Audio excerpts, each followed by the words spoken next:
behind me and look at the future? That's right. Phone on your forehead. Let me impart some knowledge here. Okay. Your ears are clogged, but I'm going to penetrate that thick skull of yours. Where's the damn reverb? Adrian, this is the voice of your future. I look back and I laugh with disgust and disdain at you and your 16-year-old antics. Oh, if only you'd acted the way you... wait a minute. Am I the future? All right, I'm gotten a little confused here. Adrian. Yes. You'll never regain this period in your life. Please do not squander it, floundering in the depths of your own insecurity. Go forward, set a precedent for your life. And everything after this will be easy. Okay. All right. Go get him. And by the way, that lack of caring that you have, Adam, is a sign of gradual central nervous system degeneration. Oh, is that what that is? Yeah. I was hoping it was something physiological. It is. Oh, good. It's anatomic disruption of your normal architecture. Listen, I never had normal architecture. I know that's thank true. you. I'm the Frank Lloyd Wright of architecture. No, you're flattering yourself. Well, I mean unconventional, please. But this is an interesting point, and this is a point I'd like to get across to a lot of the people we have listening. You're very pent up when you're young. You're constantly concerned with what people think of you, how people are going to react to you. Remember, you're still trying to resolve, in adolescence, you're still trying to resolve leftover stuff from your parents, your childhood, and God knows what the hell they've done to you. And that's the stuff you're still trying to slog through in adolescence. Right. You don't care as much anymore because you've resolved a lot of that stuff. Right, but when you get older... Or in your case, repressed it severely. Right. Okay. Are you done with the pot shots, please? No, I'm just getting started. Don't make me... I'll start on you, Drew, and you're not going to like it. No, I will. The point is you look back and you have regrets. Because it was all so simple. Why didn't you tell off that gym coach when you had a chance? Why didn't you ask that girl out when you could have? You know what I'm saying? This show is about getting people to do that now. Claire, 24. Hi, I'm 7.5 months pregnant, and my husband used to want to have sex all the time, and now he never does. It's good. And one of the cruel facts of nature is that women's sexual drive tend to go up late in pregnancy. Is that happening to you? Yeah. Yeah, and guys sometimes aren't into it. It's not... I don't know that labeled as normal or abnormal. It's just some guy's taste. Really. You labeled me with Fiona Apple. You two jumped up and gang raped me when I said that I would... there's a certain point when a woman becomes mama. Yeah. I think. And then it's like having sex with mama. Yeah, that is so what you're, in your mind, your wife can never have kids then. Or if she does have a child, you'll never have sex with her again. No, because then once the kid gets old enough, then she's no longer mama. You see how old? How old? Yeah, how old? Yeah, good question. Just right after he's born and out of the room. Not 15. No, not 15, because then mama starts looking a little like grandmama. Yeah, all right. Really. Oh no, she's pregnant. She'll go insane. Yeah. You're right. Don't do anything. Don't cut out the baby or anything. I was just making a joke, Claire. Just a joke. Women are very vulnerable. I understand. The hormones are raging at this point.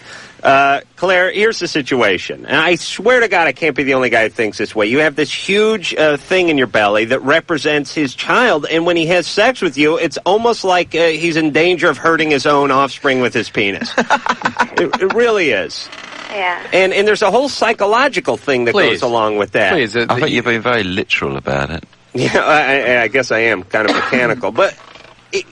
all right, I got to find out if I'm a weirdo or not. Hold on a second, Claire. Yeah, okay. You see a woman. There's got to be a better way to ask that question. You see a slender, beautiful woman, and you look at her as a sexual being. And then you see a woman who's 7.5, 8 months pregnant. And in my mind, she is been pulled out of the ranks of the sexual available and is now That's very a mother. medieval, though. I mean, you sound like a radical, you know. Well, let's each give wait. Let's give your personal opinion about it, though. Is it attractive to you? Alex, is it attractive? Yeah, well, I mean, it's not stereotypically attractive. I mean, you don't see pregnant women on the cover of Vogue, do you? Very often. There's certain magazines, there are though. magazines. Yes, I know. Damon No, wait a minute. What's her name? Did it on Vanity Fair? Think about Demi Moore. Demi Moore did. Never fancied her, though. Yeah, but that was kind of a goof, in a sense. Or it's not something you see all the time. It's not like, hey, we're having a cattle call for pregnant women. We're doing a cover. I think it's attractive. I agree. Bosoms get bigger as well. Damon, you think it's attractive? Yeah. Wait, give Adam that point of view, too. The bigger pussies. I thought he was going to work the Audi belly button angle, but he's working the crotch angle. No. Drew, is that true? No. Bigger pussies, what did you think? What did he say? What did he say? Breasts, you know? Oh, breasts. What do you say? What do you call breasts? Bosoms. Oh, bosoms. Oh, for Bosoms. Christ's sake. Yeah, put that up. Let me hear that again, Engineer Mike, if you can. Bosom. That was Adam West, Batman, by the way. I thought he talking about... No, all right. he was talking about bosoms. Because I was the one that asked him to repeat it. Oh, I see. All right. Yes, bigger bosoms. I'm all about that. But it's all relative. When your abdomen is extended farther than your bosoms, then how big can your bosoms be? Here's the deal, though, is that women are extraordinarily vulnerable at that stage, and they are really, it is a beautiful feat of nature, and there's something very appealing about it. And let's not screw it up with our penis. That's all I'm saying. To you who is so frightened by the whole mama aspect that a woman becoming a mother is a horrific transition to you psychologically, and that's what sort of turns you off. Right. For those men that have those residual issues, it's going to be tough. But for most men, it can be something to cherish. All right. Well, so no. Claire, you'll be fine. Okay, I did it. Claire? Uh-huh. Yeah, you'll be fine. Tell him Drew said it was safe. It is safe, too. That's the other thing. It is and safe. Drew, here's my favorite joke. How long can you have sex with a woman while she's pregnant? What do you mean, how long? How far into the pregnancy? Before it's coming down the birth canal, you got to... All the way up to it. Yeah. So, I've said this before. If she's having a C-section, you can be right on top of her in the operating room. Is that what you're saying? In your boobville, maybe that's the way it'll be done. All right.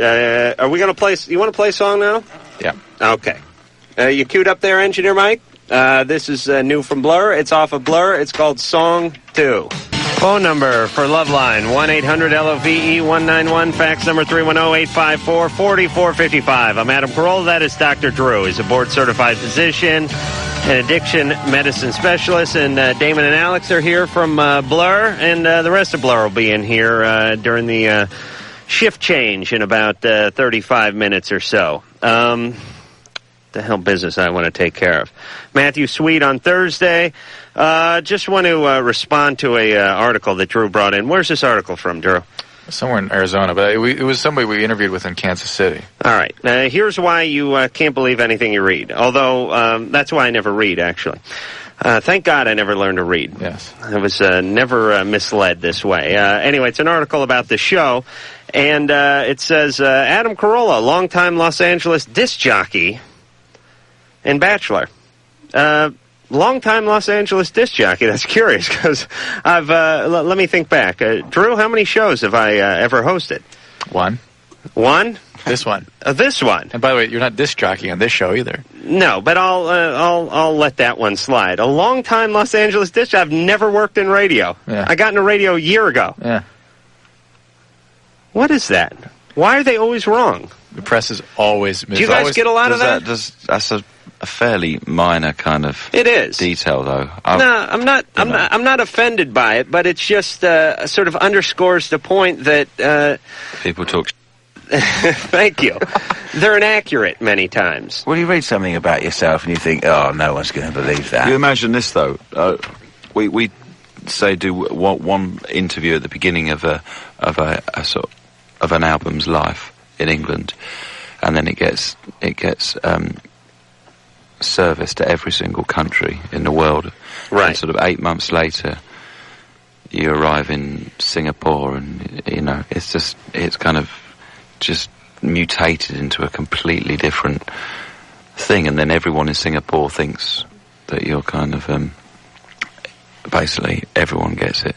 Right. That's what I'm saying. Right. You do one interview, it makes the rounds, it gets there well before you do. Yeah. And people believe what they read. And absolutely. I don't necessarily blame them. I think Britain has got one of the worst reputations for sort of bad, journalism? Yeah, really. It does it? Our tabloids are appalling.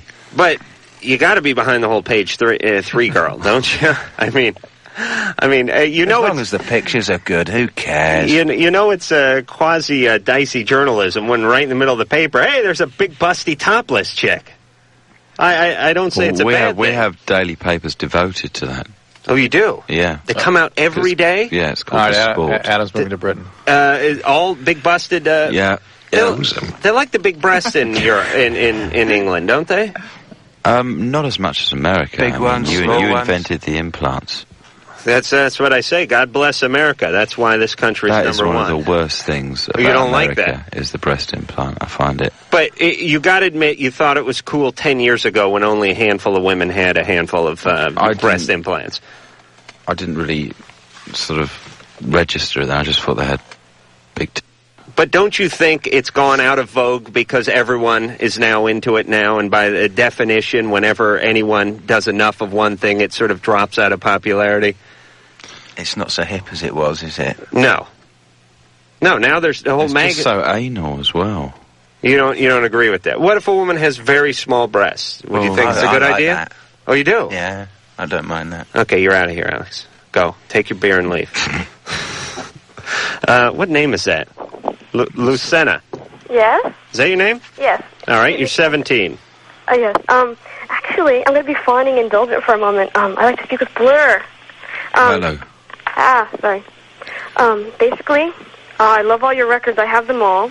And Park Life inspired me to read London Fields and all that good stuff. But I was curious. You're going to return to Northern California again? Well, we're going to San Francisco on Thursday. Oh, really? Crazy. Where are you going to? The Warfield? Fillmore. The Fillmore. Okay. Because I heard about it and it's sold out, and I was curious if you're going to return again. I think we're going to come back in August. Oh, really? August? Tremendous. But that might be a secret. Okay, I won't tell.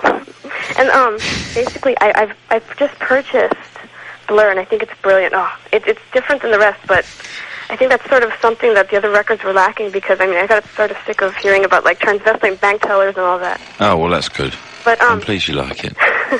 But I was. What's your problem? Sorry? Or is that not really what you called for? Or she's not. I mean, Just want to compliment the band. oh, well, that's great. No. Thanks. I don't really have. I just want to talk to Blur.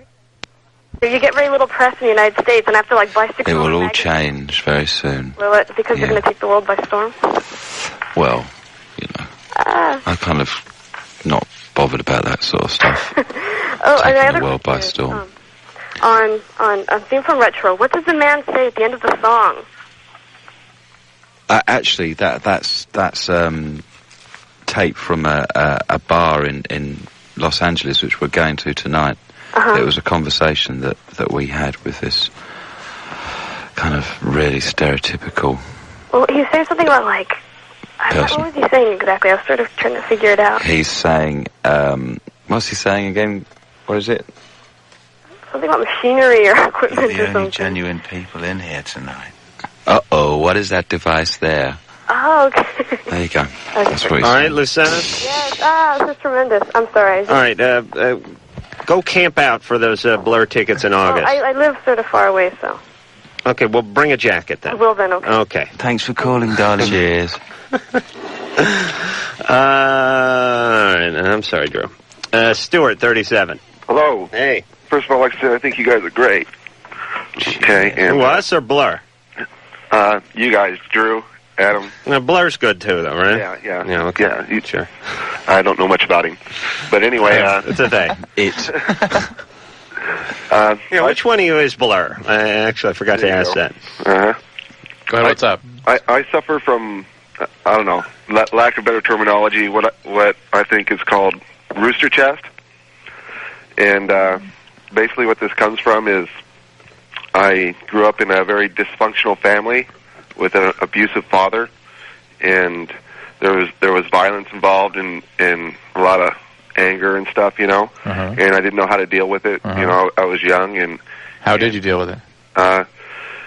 It was really kind of weird. I spent a lot of time on a river, a certain river where my father took me, and I did a lot of fishing and stuff, and it was really a beautiful place, you know, and something happened there one day, and there was boundaries set. I was only supposed to be on a certain section of the river, and I crossed this boundary and went upstream where I wasn't supposed to be. And I witnessed some people who were in the river. There was divers and stuff, and they were recovering two bodies from the river. And it was like the first time I had ever faced death, you know. How old were you? This is like 13, 14. All right. Okay, and there was things going on at the home that weren't right, and I didn't know. I knew that situation scared me, I mean, I knew it wasn't right, and I knew I shouldn't have seen it, and I was out of line. I couldn't talk to anybody about it, Mm-hmm. And anyway, did you hurt somebody? No. What happened? I just witnessed these people being recovered from the river, and I found out later that it was like this Ted Bundy had killed these people. All right. They came to find out later, and I found out later and stuff, and it was a terrible thing. And there was violence around me too, and I didn't know anything about it. And I was Stuart, what are you getting to for us tonight? What can we do what I'm getting to you tonight is that I didn't know how to handle that, and it was like a week after that happened, and there was violence in my house. My father was very angry with my mother, and was your dad drinking?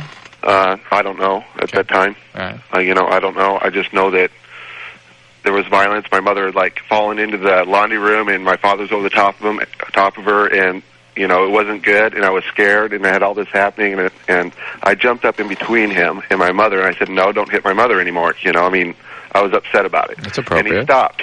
His eyes got all big, and he stopped, and he didn't do it anymore. Good. And so I jumped up, and I like had this rooster thing. I mean, I was loud, and I was.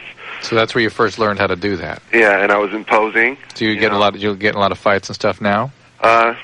No, I don't get in a lot of fights, but when violence is around me or something that I'm fearful of or I don't understand, I will like get the rooster chest. You'll jump in the middle of it and show that this is not something that you want to do. Okay.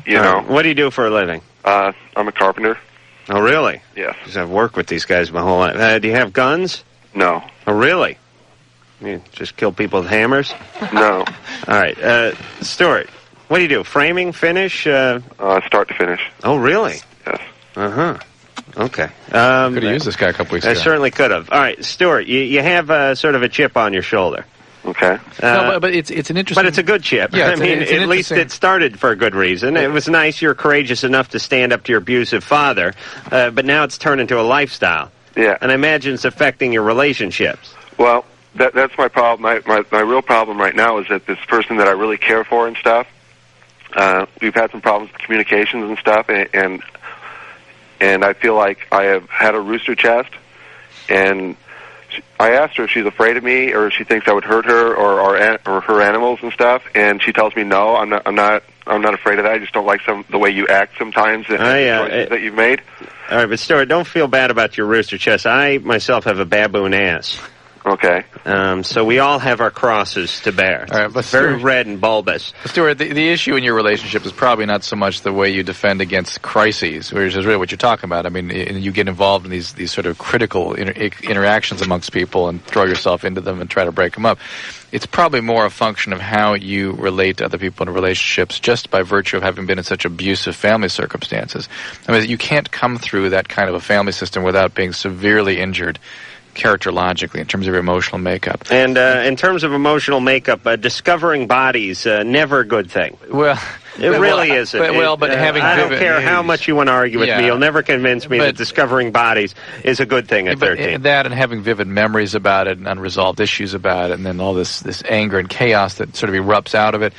The problem here is that there's no way you could be anything other than abusive in relationships or create abusive relationships. You're either going to be abused or create abuse in some fashion, because that's what relationships are to you. That's what you act out. Yeah, and if you're a guy, you're going to do the abusing, and if you're a girl, you'll be the abusee. Typically, and so that's what you've seen, and that's what you know, and that's undoubtedly what you're doing to your girlfriend. So it's not so much that you are puffed up in a crisis.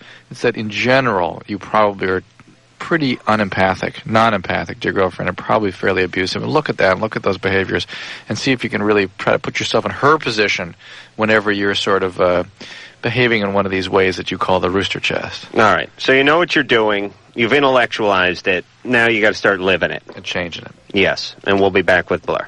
Phone number for Loveline, 1-800-LOVE-191, fax number 310-854-4455. Damon and Alex are here from Blur. Graham and Dave will be in here in a few minutes, and don't argue with Drew about drugs. The great thing about arguing with to people about drugs arguing, I was just Or discussing. Yes, bringing up a point. It was you're an intelligent guy. The problem is Drew sits with his nose buried in literature about the stuff that you're talking about all day long, and so he throws something back in your face. And it's good to argue about drugs, or at least debate about drugs, with people that are high, because then they have no comeback. Well, yeah. And Drew over here has never done a drug in his life, but claims to know more about it than anyone on the planet. And here's the situation. I think, because we're talking during the commercial with Blur about legalizing it in the UK, and other problems that we have here, such as gun control and stuff like that. Ever since this incident in, what was it? Was it Ireland? Dunblane, no, in Scotland. Scotland. Where some guy basically got an assault weapon. He walked into a preschool or kindergarten, primary school. And how many people did he kill? 30-something. Yeah, no, it wasn't that many. It was most of a classroom of infants and a teacher. Yeah, which was about 30 people. Bit of a mess. It was 30-something. It was horrific. And so they've said over there in the UK, they've said, okay, no more assault rifles. And here we've had many incidents as well, and we're laying down the law by saying... give the police more assault rifles. See, we have a little different approach here, yes. You guys would say, let's get rid of assault rifles. We would say, we got to give the kids weapons. Defend themselves. If some of those preschoolers had their own weapons, perhaps armor-piercing bullets, and maybe some body armor... granted, a few of them would have died, but the ones that weren't hit initially could have returned fire. And I think that's the argument we would make here in the United States. Okay, and as far as drugs go, we all know, you can read all your literature, some of it I would label propaganda on marijuana, and spew out how addicting it is and how this and how... Yes, a lot of the stuff you spew out about marijuana is completely false. It really is. Wait, you must not take that position, because I only am telling you what I observe in a daily setting dealing with people addicted to that drug. That's all I'm reporting. I'm reporting. That's all I'm doing, is reporting my observations. You're reporting a segment of society that has lost control. Yeah. A very, very small proportion that represents this pin, the head of the pin of the marijuana people that have lost control. Meanwhile, I hang out with guys that toke out every day and have held their jobs, held their relationships, and hasn't significantly affected them. Yeah. Much like people that have a few beers every night. Yes. Yeah. Well, eventually they'll die. But so will you. Drew, and when you go, you're going to take all that drug use. That's on your deathbed, you're going to go, I wish I'd done crack. Just once. Just once. That's what that's going to be Drew's last words is, where's the crack? All right. Patrick, 20, you're on Loveline with Blur. Hi, Adam. Dr. Drew. I love your guys' show, and I think it's very informative, very entertaining. Thanks. But I'd like to talk to Damon and Alex tonight. I saw you guys in Chicago on Saturday. Yeah. I just want to say you guys played a great show. Thanks. And I know Graham's not in the room, but I was hoping he'd do You're So Great, but that's all right. I want to say I love your guys' new album. I like the new sound, and even though you're not using brass and strings, you guys still sound great. Cheers. And I know you just played her a couple days ago, but do you know when you'll be back? August. August? Yes. Oh, really? Oh, yes. Oh, wow. I was thinking I was going to have to wait another year. No. We're probably, we're going to make an issue of America this year, I think. So you'll be in San Francisco and then in Chicago. You're calling from Chicago, Patrick? Yeah. In August. Oh, wow. Okay. They're also going to be in Japan. Oh, all right. And Australia, Singapore, Belgium, France, Sweden, Norway. All in August. Thailand, and all about the middle of August. So I'll make the rounds. Okay. And why don't you follow the band around on their tour? Sounds like a good idea. I just wanted to thank you guys for putting your chords in the CD jacket with the lyrics, because my band uses them all the time for covering songs. Oh. So I just wanted to say thanks. Was that your intention? It's a pleasure. All right, Patrick. All right, thanks a lot. Patrick, do you sing in the band? No, I play bass. Okay. Good man. All right, so you don't get the chicks. Except Alex gets none of the chicks. Bass players get the chicks, singers get the money. Yeah. Well, and then when you have the money, you can go out and buy some women. Patrick. Yeah. Keep going with the band. All right, thanks. And start making your own music. Quit ripping off Blur. All right, thanks. All right. Robert, 27. Howdy. Hey. Hi. What's going on, Robert? Well, in November, they had to take a tumor out of my head, take most of my right temple lobe. Uh-huh. And I had quite a few side effects beforehand. Uh-huh. You had seizures? Yeah, severe seizures, 3 to 4 a day, grand mal. Okay. But on top of that, being left-handed, them taking most of my right temple lobe out, they had to teach me to read and write and do a lot of that stuff all over again. Oh, hold on a second, Robert. How much of the temple lobe can one do without? Temporal lobe. Temporal. Well, according to them, I mean, you could have, well, I guess less than what they thought.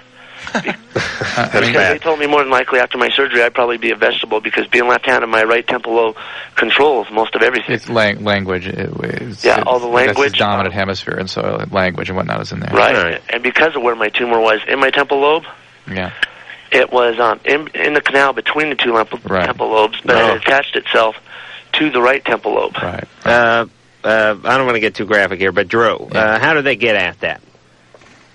They have to remove the skull. Yeah, they removed a 3-inch by 5-inch piece out of my skull. Oh, that's way too big. How many pieces are your skull? Is your skull in? Well, you saw it. You drill in and you connect the dots and you pull it up. Yeah, but here's what I'm saying: is your skull like how it's one big piece. Plate tectonics work? Where it's like you got the crust of the Earth, but then you have these. How many sutures are there? You're asking. How many fault lines are there? There are fault lines running through things. Oh, God. You know what I'm saying? Yes. Like draw the thing. And then what do they do? I mean, they drill out where they connect, and then they pull the thing off? Oh, no, they just drill where they need to go for the tumor. And just pop it out. They told me the stuff that they use, and it basically was a regular air-powered cutoff tool. Pneumatic stuff. Right. Oh, stuff they use at like the body shop. Exactly. Like you cut sheet metal up with. No. Oh, okay. All right. I'll tell you, it's real scary, especially being 27, having 3 young kids. Oh, my God, you have 3 kids. Yeah, and on top of that, I went to 6 doctors before, and because of where it is and me being left-handed, nobody wanted to touch it. Yeah, I bet. And in fact, in 3 months, it went from 6 millimeters to a little bigger than a golf ball. Wow. All right, I know you guys aren't on the metric system, but 6 millimeters is about the size of your pinky tip. Yeah, your thumbnail. 6 millimeters is a little smaller than a 1/4 inch. Right. I used to work at a European cabinet shop, and 26 millimeters per inch is what I figured out. Robert, how can we help you tonight?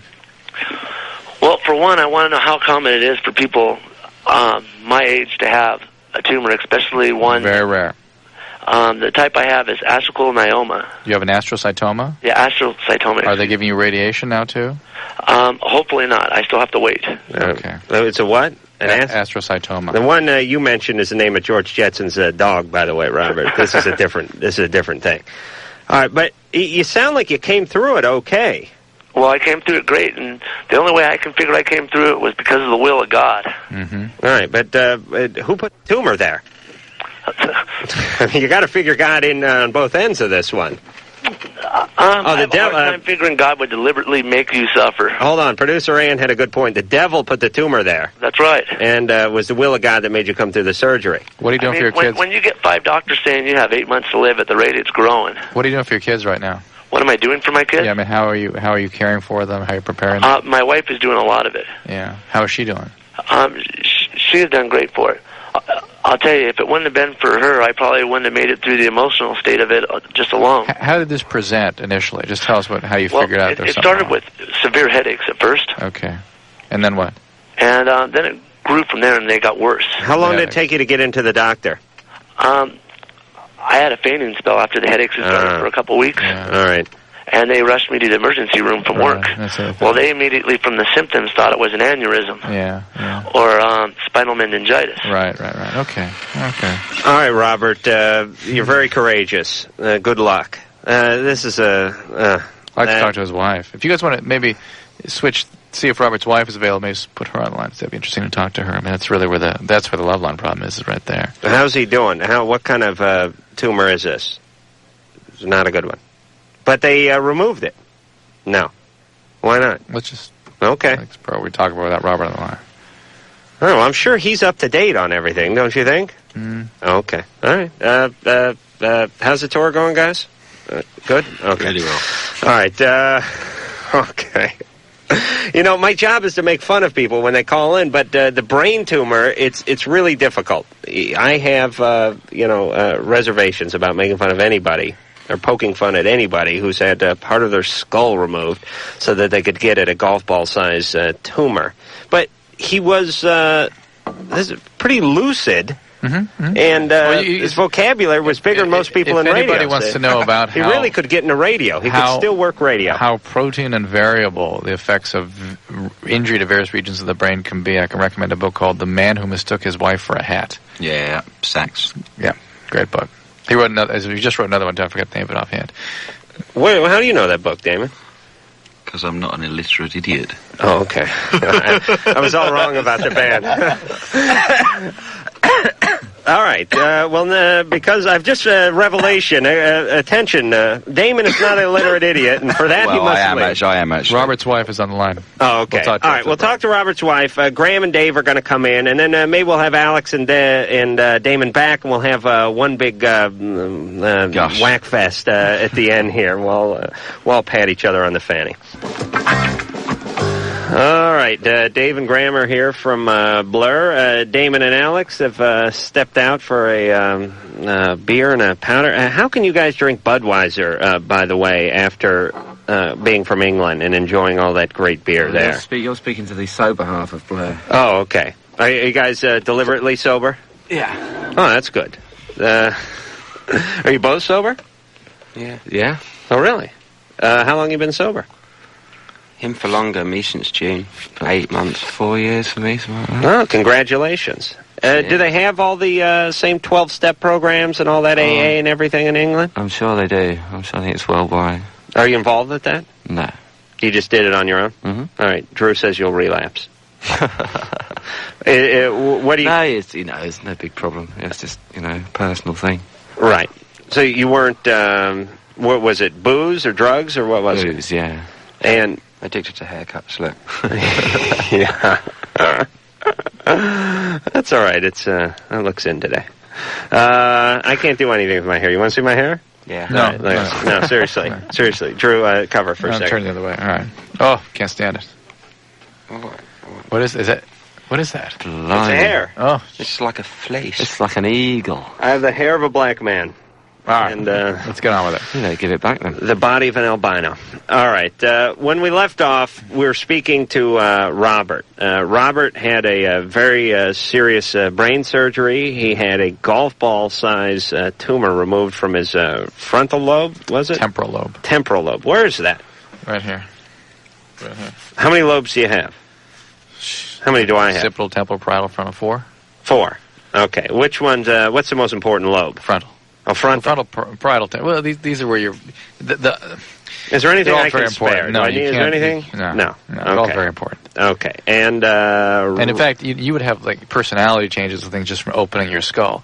And if somebody were to do something like touch a finger to the surface of your brain, millions of brain cells would be destroyed. Is it true that some of your soul leaks out when you do that? Yeah, there you go. Okay. Yeah, that's it. I'm very superstitious. Yes, indeed you are. All right. So Robert had this surgery. Robert seems to be doing remarkably well considering what he's been through, but the diagnosis is not a good one. All right, we want to talk to his wife because they have 3 kids. We want to hear what's going on. Charlotte? Mm-hmm. Hi, how's it going there? Good. Did you know that Robert called us? Yes. Okay. How are you dealing with all this? Pretty good. Really? Doing real good, yeah. Better now. Mm-hmm. It's what? Better now? Mm-hmm. Why is that? Oh, just in the beginning, it was a little scary. Yeah, I imagine it would still be pretty scary, no? Mm-hmm. And you guys have 3 kids? Yes. How old are they? 7, 5, and 4. And is Robert going to get some radiation? Is that the next step here? We're not sure. We're still waiting. I don't think so. What is it you're waiting on? They're running more tests. To see what? To see if it was cancerous. So you don't have a cell type yet, huh? Mm-mm. How long does that take? He said astrocytoma, though. Is that not accurate yet? Oh, yes. That means it's not right. Well, no, that means it's pretty serious. Astrocyte. What is that? Is it a form of cancer? It's a tumor. I mean, it's astrocyte tumor. It's astrocytoma. Well, no duh. But they removed the tumor, and now they have to biopsy the tumor? I don't know what kind of test. They already did that. What kind of test are they running now? Charlotte? Yes. What kind of tests are they running now?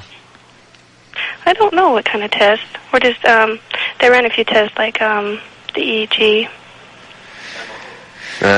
Charlotte. Yes. Are you nervous, or are you in some form of denial, or what's going on? Oh, I'm just a little nervous. Nervous of being on the radio? Yeah. All right. All right, well, that's fine. You can get over that. You have friends or family to support you, that sort of thing? I mean, how are you dealing with all this? I do. We have lots of family that comes around and helps, and we go to church, and that really helps. Our pastor's really good with that. Okay. And how's the what do you call it, the prognosis? I mean, where do you go from here? He's not getting radiation? No. Treatment? Mm-mm. And why not? They think he's okay. They think he's, out of danger.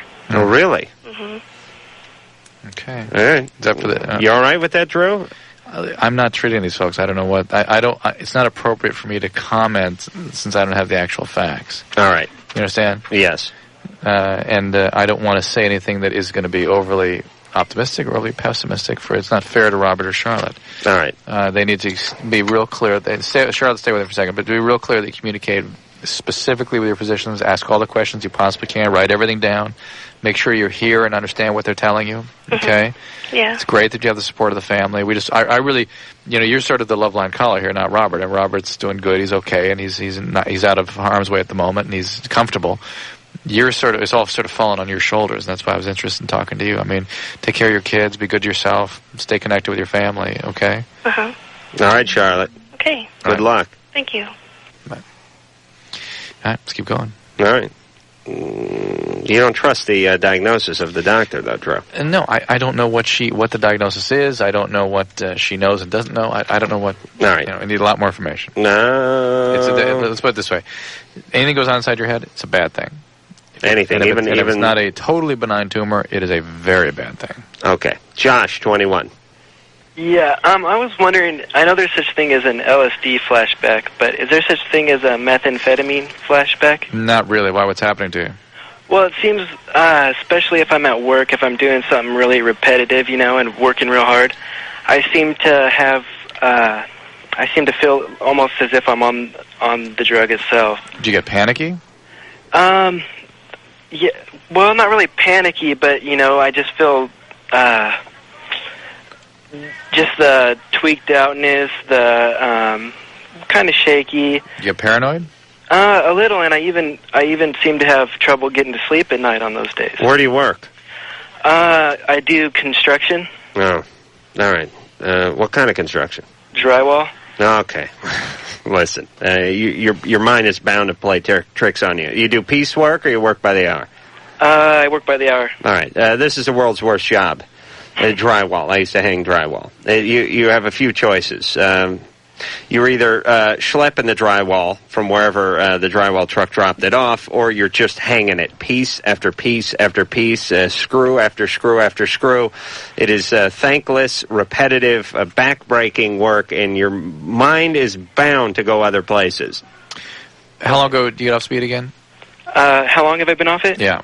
I've been off speed for, I think, a year and 2 months now. All right. You using anything else right now?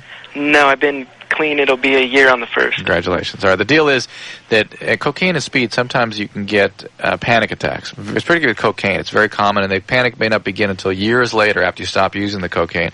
So you may just be having sort of these episodes of panic, really, or anxiety, and that you feel kind of charged up and sped up, but in fact it's really more a reaction of anxiety. There also are some people that get manic depressive illness. They usually develop it while they're using, and it can sort of come on again later on, but you're not really describing that either. So. Hey, Josh. Yeah. Tell Drew what dunnage is. Dunnage? Yes. Weed?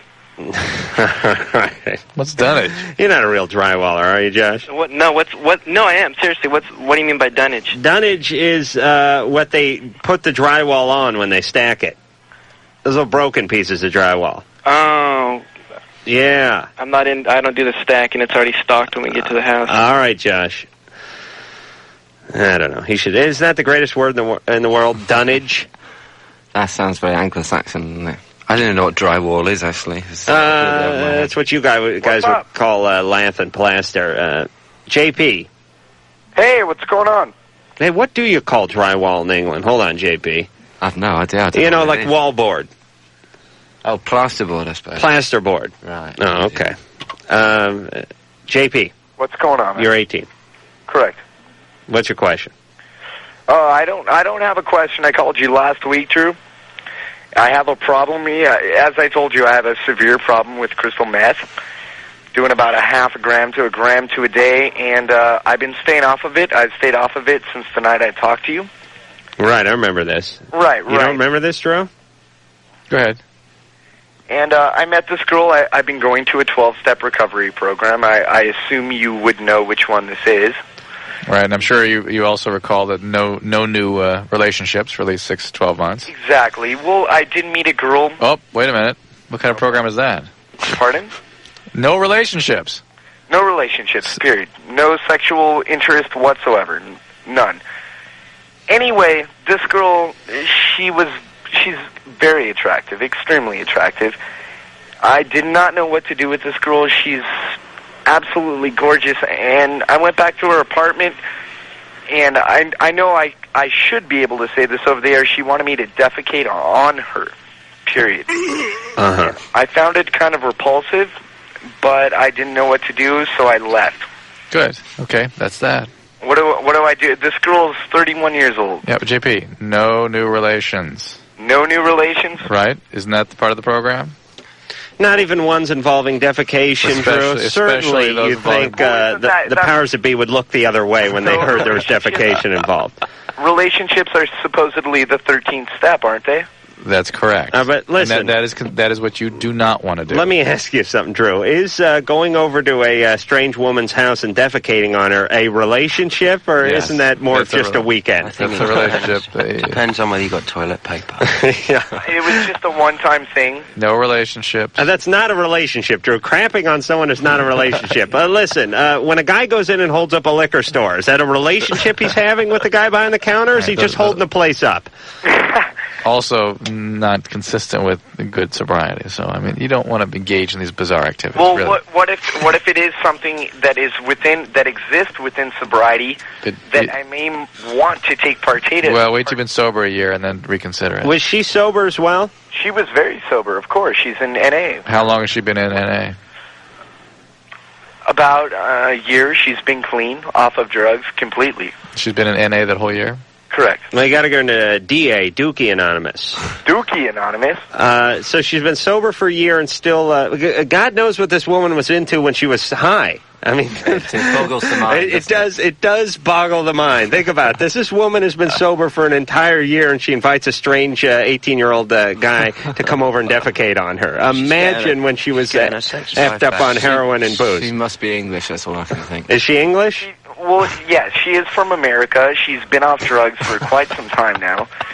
I mean, as far as I'm concerned, she has been off week for a week, and I'm still fucked in the gourd. I mean, all right. Have the dignity to put them in separate sentences. JP. Correct. How did she broach the whole defecation topic? Because I'm curious about this. Did she ask you if you wanted something to drink, and then made some small talk about the weather, and then went right into the defecation? How did she get into that with you? Well, I went to her apartment, and I made out with her for a while, and I did my thing. You know what I mean? Oh, what do you mean? The clothes were off. It was about that time. All right, but let's, Mike, I want to know how she brought up the defecation. That's fine, but no new relation. It's not a relationship. You're not even beginning your sobriety yet. Don't tell yourself you're in sobriety, because you're not. Is the cat dating its litter box, Drew? No. It's not a relationship. I don't have a relationship with my toilet, Drew. You better not. Don't support him on this one. No new relationship. Drew. Right? Yeah. I'm extremely, extremely glad that I wasn't on heroin, because I would have been totally constipated. I wouldn't have been able to perform this. And did she want you to defecate where? In her living room. This was on her couch. I can't. Let's forget this. Not on her, though. Just in the living room. This is BS. No, on her.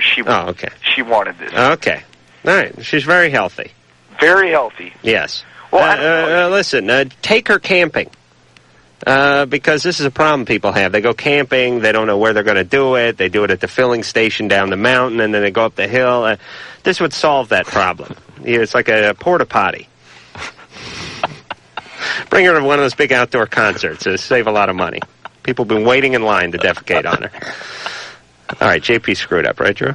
Yeah, it's a mess. Okay. Matt, 16. Hey, how are you guys doing? And Drew hears a lot of calls, JP, and when he labels someone a mess, it's like calling a 3 Mile Island a minor ecological incident. That's right. It's like calling the Exxon Valdez, the guy dropped a cord of 30 weight over the bow of a fishing trawler. Matt. Yeah. All right, hurry, because we got to get to a Blair song. Yeah, okay, this is cool. Blair kicks butt. You and Adam, and Drew and Adam, you guys kick ass. I want to have... Yeah, it's a very subtle distinction you've drawn there. Thanks for sharing that. Oh, yeah, and you too, Blair. That's it?